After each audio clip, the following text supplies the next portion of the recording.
ফাতেমাকে আল্লাহর হাবিব নবী মুহাম্মদুর রাসূলুল্লাহ সাল্লাল্লাহু তাআলা আলাইহি ওয়াসাল্লাম সবচাইতে বেশি মহব্বত করতেন, ভালোবাসতেন। যেমন ভালোবাসতেন আবার তেমন শাসনও করতেন। শুধু ভালোবাসলে হবে না, শাসনও করতে হবে, ঠিক কিনা বলেন? ভালোবাসতে যিনি জানে তিনি শাসনও করতে জানে।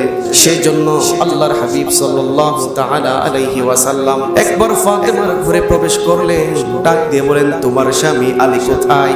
আমার সাথে রাগ করে ঘর থেকে বের হয়ে গেছে। আমার নবী ডাক দিয়ে বলে, ওগো ফাতেমা, তুমি আমার মেয়ে হতে পারো, তুমি জান্নাতি কোটি কোটি রমণীদের সর্দারিনী হতে পারো, হাতুনে জান্নাত হতে পারো, কিন্তু মনে রাখতে হবে আলী হচ্ছে তোমার স্বামী। কিন্তু তোমার মনে রাখতে হবে তোমার স্বামীর কদমের নিচেই তোমার জান্নাত।